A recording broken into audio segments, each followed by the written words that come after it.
গণপ্রজাতন্ত্রী বাংলাদেশ সরকারের মাননীয় প্রধানমন্ত্রী জনাব তারেক রহমানকে, ওনার মাথায় চিন্তা এসেছে যে পরিচ্ছন্নতা কর্মীরা সবচেয়ে নিগৃহীত হয়, অবহেলিত হয়, সমাজের সবচাইতে কঠিন কাজটা যে পরিচ্ছন্নতা কর্মীরা করে, এরা একটা উৎসবে এরা ভালো খেতে পারে না, ভালো করতে পারে না। এই চিন্তাটা ওনার মাথায় আনতে পেরেছেন। উনি কিন্তু আপনাদেরকে চেক দিবেন না, উনি আমাকে নির্দেশ দিয়েছেন আপনাদের হাতে নগদ ৫,০০০ করে টাকা তুলে দেওয়ার জন্য। ৯৪% চিনিযুক্ত অরেঞ্জ ড্রিঙ্কস না, নিন জিরো ক্যাল অরেঞ্জ ড্রিঙ্ক পাউডার।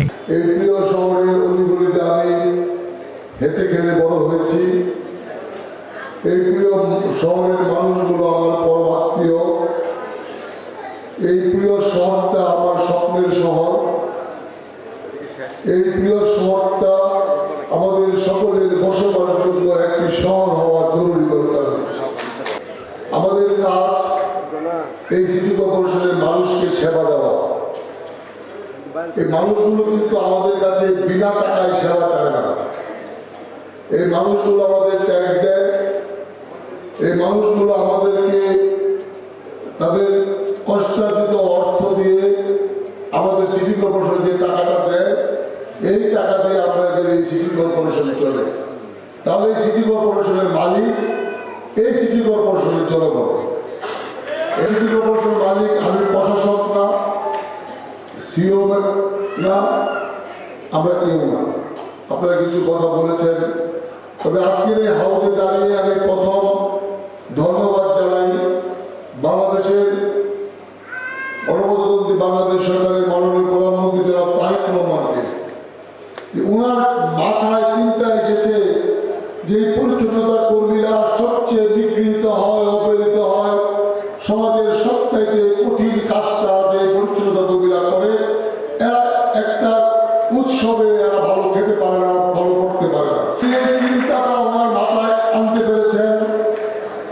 উনি কিন্তু আপনাদেরকে চেক দিবেন না, উনি আমাকে নির্দেশ দিয়েছেন আপনাদের হাতে নগদ ৫,০০০ করে টাকা তুলে দেওয়ার জন্য। মাননীয় প্রধানমন্ত্রী বুঝতে পেরেছেন যখন আপনারা এই টাকাটা পাবেন, তখন যদি আপনাদেরকে আমরা চেক দিই, তাহলে এটা চেক ক্যাশ করে আর আপনাদের উৎসবটা করা হবে না। এই জন্য এই ক্যাশ দেওয়া হয়েছে। এই কথাগুলো আপনাদের সকলের ভালো লেগেছে। মাননীয় প্রধানমন্ত্রী আপনাদের কথা স্মরণ করেছেন। আমি মনে করি উনি প্রতিদিন যা করেন ওইখানে একটি চমক থাকে। আমি আমার এই জীবনে একজন প্রধানমন্ত্রীকে রাস্তার জানে দাঁড়িয়ে থেকে মানুষের সঙ্গে সেলফি তুলতে দেখি না। প্রধানমন্ত্রী একজন কড়াই উপস্থিতে একজন হরিজনকে ডেকে এনে তার জীবনের অভিজ্ঞতা বলতে আমি শুনি না।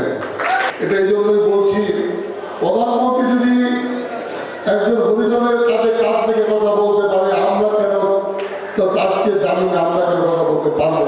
এই কাজে হাতটাকে আপনারা আমাকে রাখবার সুযোগ দিবেন কিনা সেটা আপনাদের উপর নির্ভর করবে।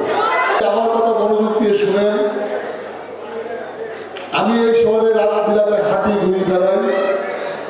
আমি 18 ঘন্টা হয়েছে প্রশাসকের কাজ করছি, মাত্র মানে কাজ করছি, আর 1.5 দিন হয়েছে আমি দায়িত্ব পেয়েছি। আপনারা যদি চোখ বন্ধ করে হাঁটেন তাহলে আমার বলার কিছু নাই, আর যদি চোখ খুলে হাঁটেন, এই শহরটা যদি আপনার নিজের শহর মনে করেন, এই রাস্তাগুলো যদি আপনার ছোটবেলা থেকে বড় হওয়ার রাস্তা মনে করেন, আপনি নিজেই দেখতে পাবেন কোথায় সমস্যা। আমাদের 33টা ওয়ার্ডে 657 জন পরিচ্ছন্নতা কর্মী আছে, সব মিলিয়ে 87 জন। আমি মনে করি এটির একটি প্রপার ব্যবহার লাগবে। আপনারা আমাকে সহযোগিতা করবেন।